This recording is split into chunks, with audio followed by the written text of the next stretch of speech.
কেকটো বনাবৰ কাৰণে ইয়াতে মই কণী দিছোঁ 3টা আৰু কণীকেইটা ধুনীয়াকৈ এনেকৈ বিট কৰি লৈছোঁ। দেখিছেনে কিমানটো লিকুইড হোৱালৈকে মই কণীকেইটা বিট কৰিলোঁ।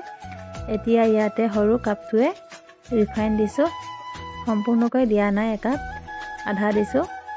আৰু ইয়াতে মই ষ্ট্ৰবেৰী ফ্লেভাৰটো দিছোঁ আৰু চেনি দিছোঁ, সম্পূৰ্ণকৈ একাপ দিয়া নাই, দেখিছেনে অলপ কম দিছোঁ একাপতকৈ। এতিয়া আকৌ ধুনীয়াকৈ বিট কৰি লৈছোঁ।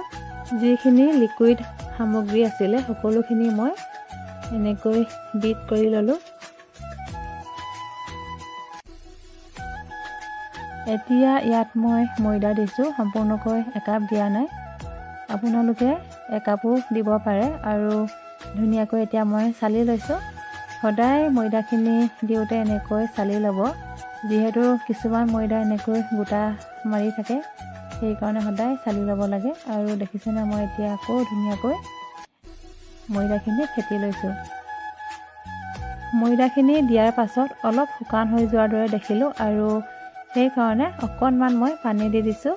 পানীৰ বদলি আপোনালোকে গাখীৰো দিব পাৰে। এতিয়া অকণমান নিমখ দিছোঁ আৰু বেকিং দিছোঁ, এইখন চামুচেৰে 2 চামুচ বেকিং দিছোঁ মই।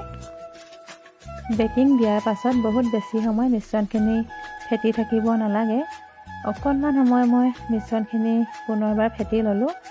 আৰু দেখিছেনে কিমানটো লিকুইডকৈ মই মিশ্ৰণখিনি ৰাখিছোঁ। এতিয়া ধুনীয়াকৈ এই বাতিটোত মই মিশ্ৰণখিনি দি দিছোঁ। আজি পিছে কেকটো মই গেছতে বনাইছোঁ। দেখিছেনে চচপেনটোৰ ভিতৰত মই এডাল ষ্টেণ্ড পাতি ল'লোঁ আৰু ষ্টেণ্ডডালৰ ওপৰত মই কেকৰ বাতিটো বহাই দিছোঁ। গেছটো যিমানটো কমে সিমানটো আপোনালোকে কমাই থ'ব। প্ৰায় 40 মিনিটমান লাগিলে কেকটো সিজোতে।